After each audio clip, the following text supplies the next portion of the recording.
Vote मांग रहे हैं मुमताज अहमद खान साहब को कामयाब कराएं, ताकि कहता हूं कि हम जंगल काटने वाले लोग नहीं हैं, हम बजरी चोरी करने वाले लोग नहीं हैं, पत्थर चोरी करने वाले नहीं हैं, हम ये जो क्या कहते हैं रेता चोरी करने वाले नहीं हैं। वो अगर मैं 50 साल से अगर मैं पार्टी में काम कर रहा हूं, अगर हम मैंडेट के लिए आगे जाएं तो मेरा जो राइट बनता है, लेकिन पार्टी अगर फैसला करती है कि हमने ए को नहीं बी को देनी है, मुंशी राम सलालिया अगर अपने असूलों पे है तो उसका बेटा भी उसी रास्ते पे चल रहा है। उस चाइल्ड हॉस्पिटल था, उसके लिए जो बड़ी देर से यहाँ के लोग लड़ाई लड़ रहे हैं, लेकिन अभी तक वो मसला हल नहीं हुआ। वो है सूला पार्क का मसला, जो गंडोला वाला एक बहुत पुराना, वहाँ से लेकर ऊपर किला तक जो बहुत पुरानी डिमांड है इन लोगों की, वो बड़े इशू हैं। सोलर प्रोजेक्ट जो था यहाँ पे बिडा वाला, वो एक बहुत बड़ा इनका था। टूरिज़्म का यहाँ हमारे यहाँ रियासत में बहुत बड़ा स्कोप है। जम्मू कश्मीर में कल की बात करेंगे। कांग्रेस ने जो है अपने हैं अलायंस के कुछ मैंडेट जो है वो उतार दिए हैं। अलायंस भी हो चुका है, एनसी का और कांग्रेस का अलायंस हुआ है। उसके चलते जो है रियासी की कॉन्स्टिट्यूंसी की अगर हम बात करेंगे, मुमताज़ खान जो है वो रियासी के कैंडिडेट जो है कांग्रेस की तरफ से जो उम्मीदवार हैं वो चुन लिए गए और उनकी आज जो है बैठक भी हुई है और उसके बाद वेलकम का प्रोग्राम भी हुआ है। सबसे पहले कांग्रेस के सबसे पुराने नेता हमारे साथ जो है, इनसे बातचीत करना चाहेंगे। मुंशी राम सलालिया जी हैं। सर, आज जो है बैठक हुई है, वेलकम का प्रोग्राम किया गया। कांग्रेस पार्टी में जो है नए नेता आए हैं, मुमताज़ अहमद खान, किस तरीके से आप इनका स्वागत करते हैं पार्टी में? मैं आपके माध्यम से अपनी तरफ से, अपनी पार्टी की तरफ से, अपने जितने भी लोग हैं उन सब की तरफ से मुमताज़ जी का कांग्रेस पार्टी में आना दिल की गहराइयों से मैं खुश आमदीद कहता हूं और उम्मीद करता हूं कि अब ये कांग्रेस के अंदर पूरी जी जान से ये पार्टी को आगे ले जाने के लिए काम करेंगे। और जिस तरीके से आते ही इनको पार्टी ने अपना एतमाद दिया है, पार्टी ने ये भी उसके ऊपर खरे उतरेंगे, क्योंकि ये इन्होंने जैसे ही पार्टी में वापस ज्वाइनिंग की है, हालांकि कोई नए नहीं, पहले भी कांग्रेस के थे, कांग्रेस के मैंडेट के ऊपर एमएलए बने थे। बाद में कई बार पॉलिटिक्स में चलता रहता है, क्या हुआ क्या नहीं हुआ, मैं उसके ऊपर ज़्यादा कुछ नहीं कहना चाहता। लेकिन आज अगर इनको अच्छा लगा, देश के हालात, रियासत के हालात, रियासत तो नाम की रही है अब झूठी है, अगर इन सब को देखते हुए मुमताज़ जी के मन में ये आया कि कांग्रेस एक बेहतरीन अल्टरनेटिव है देश को आगे ले जाने के लिए, कौम को आगे ले जाने के लिए, देश की जनता का काम करने के लिए एक बेहतरीन अल्टरनेटिव है, मैं इनकी सोच को वेलकम करता हूं और दिल की गहराइयों से धन्यवाद भी करता हूं कि इन्होंने बहुत अच्छा फैसला लिया है। और कांग्रेस पार्टी की हाई कमांड ने, जिसमें हमारे नए प्रेसिडेंट बने हैं करा साहब, उन्होंने इनको कांग्रेस के अंदर वेलकम किया है, खुद इनको ज्वाइन करवाया है। इसमें हमारे खड़गे साहब का, राहुल जी का, सोनिया जी का और कांग्रेस की पूरी टीम की तरफ से मैं कहूँगा कि एक अच्छा सिपाही, अच्छा मेहनतकश, पढ़ा लिखा नौजवान और पॉलिटिकल फैमिली की बैकग्राउंड से अगर कांग्रेस के अंदर हमारे बीच में आए हैं, ये एक बेहतरीन है। और हमारी तो अब उम्र ठीक ठाक हो चुकी है, लेकिन इस उम्र में भी मैं इनके साथ शाना बिशाना ही नहीं, बल्कि जैसे नौजवान दौड़ेंगे, अगर 10 कदम वो चलेंगे, 12 मुंशी राम सलालिया चलेगा।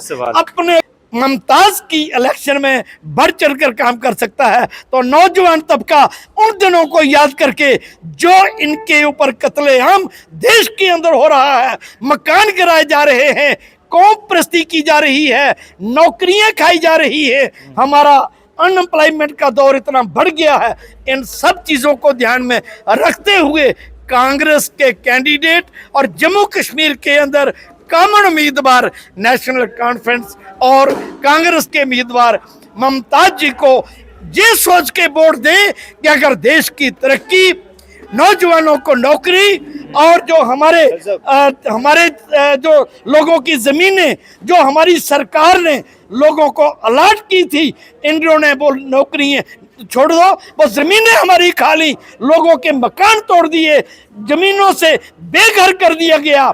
आप बे औलाद मरना ज्यादा सवाल बेहतर था। करेंगे कांग्रेस के कुछ जो युवा नेता है वो भी नहीं आए वेलकम के लिए। लोगों ने ये कहा कि वो शायद नाराजगी जाहिर करे, कुछ ऐसा कुछ ये बिल्कुल गलत फहमी है।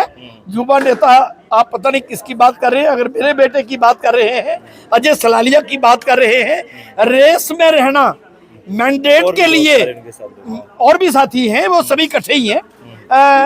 रेस में रहना अपने घर में कोई बुरी बात नहीं। अपने घर में हर आदमी को अधिकार है कि वो अपने राइट के लिए अपने घर में लड़ाई लड़े कि मेरा जो राइट बनता है, मेरा जो राइट। अगर मैं 50 साल से अगर मैं पार्टी में काम कर रहा हूं, अगर हम मैंडेट के लिए आगे जाएं तो मेरा जो राइट बनता है। लेकिन पार्टी अगर फैसला करती है कि हमने ए को नहीं बी को देनी है, मुंशी राम सलालिया अगर अपने असूलों पे है तो उसका बेटा भी उसी रास्ते पे चल रहा है, उसमें कोई फर्क नहीं है। मुंशी राम सलालिया पार्टी का सिपाही बन के रहा है। मुंशी राम सलालिया आज भी है, अजय सलालिया भी उसी लाइन पे है। अजय सलालिया के साथ मेरी सुबह बात हुई है, वो ऑन द वे था, वो लेट हो गया, उसके साथ बाकी टीम भी थी।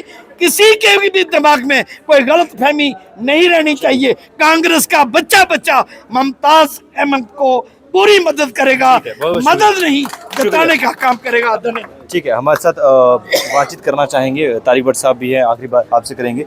एनसी की तरफ से काफ़ी सपोर्ट देखने को मिल रही है, बहुत सारे लीडर यहाँ पे पहुंचे थे।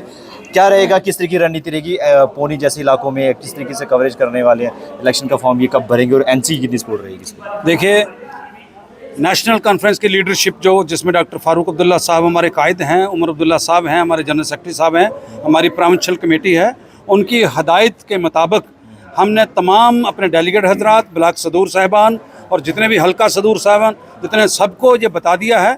वो अलाइंस के उम्मीदवार जो दोनों पार्टियों की तरफ से मुमताज़ अहमद खान साहब जो आए हैं, जहाँ पर हम उनका यहाँ पर वेलकम करते हैं और उन्हें यकीन दिलाते हैं कि हमारी पार्टी की तरफ से फुल सपोर्ट आपको है। हमारा एक बच्चा नेशनल कॉन्फ्रेंस का जो है वो मुमताज़ अहमद खान के लिए काम करेगा। जहाँ भी इनको हमारी ज़रूरत पड़ेगी वहाँ हमारे कारकुन, हमारे लोग जो हैं वो हाज़िर रहेंगे, चाहे वो पौनी ब्लॉक हो, चाहे वो अरनास ब्लॉक हो, चाहे वो ठाकरा कोट का हो या रियासी का हो, पमा का, जहाँ भी अलायंस के उम्मीदवार हैं, नेशनल कॉन्फ्रेंस पूरी ताकत और टक्कर होगी। जिस तरीके से भाजपा ने फॉर्म जो नॉमिनेशन फॉर्म भरने वाले दिन जो है अपना बिल्कुल दावेदारी की कि जीत जो है हमारी पक्की होगी, कुछ नेताओं ने कहा है। कुलदीप, देखिए, हमने किराए के लोगों को तो लाना नहीं है, हमने भीड़ लोगों को दिखाने के लिए, लोगों पर एक प्रेशर बनाने के लिए हम भीड़ इकट्ठी करेंगे कि उधर जाकर फार्म भरेंगे, वो हम नहीं करेंगे। क्योंकि हमने भीड़ क्यों इकट्ठी करनी है, लोग हमारे साथ हैं। जब भीड़ इकट्ठी करने का मौका आएगा, जब बड़ी लीडरशिप जो आएगी, जहाँ कांग्रेस पार्टी की तरफ से शायद राहुल गांधी जी आए, प्रियंका गांधी जी आए, डॉक्टर फारूक अब्दुल्ला साहब आएंगे, उमर साहब आएंगे, जब हमारी पार्टी, दोनों पार्टियों की लीडरशिप जहाँ आएगी वहाँ पर जलसे करेंगे। ये जो भीड़ दिखानी है, लोगों को किराए पर लाना, वो हम नहीं करते हैं। हमारा काम है लोगों की भलाई के लिए, लोगों की सालमीत के लिए, देश की तरक्की खुशहाली के लिए हम वोट मांग रहे हैं। हम खास करके रियासी कॉन्स्टिट्यूंसी की डेवलपमेंट, चाहे वो उसमें पौनी हो, चाहे उसमें वो रियासी हो, चाहे टाकरा कोट हो, चाहे खनी धनोड़ का इलाका, सावला कोट का इलाका हो, या जो भी हमारी कॉन्स्टिट्यूंसी के जितने भी इलाके हैं, हम लोगों की तामीर और तरक्की के लिए, लोगों के डेवलपमेंट के लिए, और ख़ास करके उन डेली वेजरों के लिए, उन नीड बेसिस बच्चों के लिए, और वो कंट्रेक्चुअल बेसिस पे जो काम कर रहे हैं, और जो जितने भी हमारे ये लोग जो हैं, जिनको 60-70-80 हज़ार लोग बच्चे जो हैं, जिनको ये परमानेंट नहीं कर रहे हैं, उनके बच्चे इसे भूख से उनको तकलीफ हो रही है, दवाइयों के लिए उनके पास पैसे नहीं है, रोटी के लिए पैसे नहीं है, बच्चों के लिए दूध के लिए पैसे नहीं है। हम वोट मांग रहे हैं मुमताज़ अहमद खान साहब को कामयाब कराएं, ताकि ये असम्बली के अंदर जा कर के वो गरजेंगे और उनको पक्का करवाएंगे, और तमाम अपनी कॉन्स्टिट्यूंसी की डेवलपमेंट के लिए ये वहाँ पर काम करेंगे। और ये पढ़े लिखे हैं, एडवोकेट हैं, पढ़े लिखे आदमी हैं, और ये वहाँ पर जाकर जाए। एक बात मैं और बताना चाहता हूँ कि हम जंगल काटने वाले लोग नहीं हैं, हम बजरी चोरी करने वाले लोग नहीं हैं, पत्थर चोरी करने वाले नहीं हैं, हम ये जो क्या रेता चोरी करने वाले नहीं हैं। वो इस वक्त वो भारतीय जनता पार्टी के लोग हैं, हम थोड़ी कोई, हमारा तो कोई भी ऐसा आदमी काम नहीं कर रहा है। हम जो हैं, हम लोगों की तामीर और तरक्की, लोगों की डेवलपमेंट के लिए यहाँ पर काम करेंगे, और मुमताज़ अहमद खान साहब को जो है यहाँ कामयाब कराना हमारा एक फर्ज ही नहीं, मतलब हमें ये धर्म समझते हैं। ठीक है, आखिरी हमारे साथ बातचीत करें मुमताज़ खान साहब। सर, रियासी में आपका वेलकम किया गया है, एनसी कांग्रेस के कुछ वर्करों के द्वारा, तो क्या कुछ रणनीति रहेगी, क्या कुछ आपके आइडियाज़ जो हैं दिमाग में, मैनिफेस्टो में क्या रहेगा जो रियासी की आपको लगता है तरक्की के लिए बहुत अच्छे रहेंगे? सबसे पहले तो मैं राहुल गांधी जी का और मैडम सोनिया गांधी का, फारूक अब्दुल्ला साहब, उमर अब्दुल्ला साहब, करा साहब, इनका शुक्रिया अदा करता हूँ कि जिन्होंने मुझ पर एतमाद किया। और रियासी कॉन्स्टिट्यूंसी में कई सारे मुद्दे हैं और इस दफ़ा इलेक्शन भी बड़ा ज़बरदस्त होने वाला है। कई सारे इश्यूज़ हैं, जैसे मैंने हॉस्पिटल का यहाँ पे इशू बताया, जो चाइल्ड हॉस्पिटल था, उसके लिए जो बड़ी देर से यहाँ के लोग लड़ाई लड़ रहे हैं, लेकिन अभी तक वो मसला हल नहीं हुआ। वो है सूला पार्क का मसला, जो गंडोला वाला एक बहुत पुराना, वहाँ से लेकर ऊपर किला तक जो बहुत पुरानी डिमांड है इन लोगों की, वो बड़े इशू हैं। सोलर प्रोजेक्ट जो था यहाँ पे बिडा वाला, वो एक बहुत बड़ा इनका था। टूरिज़्म का यहाँ हमारे यहाँ रियासत में बहुत बड़ा स्कोप है, उसके लिए यहाँ पे कुछ नहीं किया जा रहा है। इन चीज़ों पे गौर किया जाएगा। बात यही मैं एक और आपसे सवाल, ये आखिरी उम्मीद करना चाहूँ, लोगों की एक ये डिमांड थी कि रियासी जीएमसी होना चाहिए, जीएमसी हॉस्पिटल रियासी बनना चाहिए, क्योंकि जिस तरीके से अदर डिस्ट्रिक्ट की बात करेंगे, रजौरी जैसे इलाकों में जीएमसी आता है, तो रियासी में जीएमसी क्यों नहीं? तो क्या इसलिए ये भी रहेगा आपकी इसमें? बिल्कुल रहेगा, और रियासी बिल्कुल जेन्युइन है, जीएमसी होना चाहिए। क्योंकि हम रियासी की अगर देखें तो कितना बड़ा इलाका है, इसके साथ अगर हम बहुत बड़ा इलाका है, मोहर को ले लो, पीछे चिसाना तक ले लो, गुलाबगढ़ ले लो, बुधन, दगनटाप, थुरू, यहाँ इस साइड जो हमारा पड़ता है जुड्डा वाला, सावला कोट, बहुत बड़ा इलाका है, नाड़ कोट, ढकी कोट, यहाँ तो जीएमसी ये तो सबसे जेन्युइन है। यहाँ पे यहाँ पहले होना चाहिए। चलिए, और पहाड़ी, एक पहाड़ी डिस्ट्रिक्ट है ये, यहाँ तो ये चीज़ें पहले होनी चाहिए। तो नॉमिनेशन फॉर्म कब भरने वाले हैं आपके? हम नॉमिनेशन फॉर्म कल भरेंगे। कल भरेंगे जी, उसमें हम उस तरह की कोई बड़ी रैली नहीं करेंगे। तो हम मखसूस पार्टी के, कांग्रेस पार्टी के, CPIM के और नेशनल कॉन्फ्रेंस के हम कुछ अहदेदारान जाके हम फॉर्म भर लेंगे, और उसके बाद अगला जो वहाँ से आगे का हमारा प्रोग्राम है, एरिया के अंदर कहाँ कहाँ जाना है, कैसे जाना है, तो वो हम अपना प्रोग्राम बना लेंगे। ठीक है, बहुत बहुत शुक्रिया। तो ये कांग्रेस और NC के कुछ नेता थे जिन्होंने अपनी जो दावेदारी रखी है। देखते रहे, बहबूद हिंद, धन्यवाद, जय हिंद, जय भारत।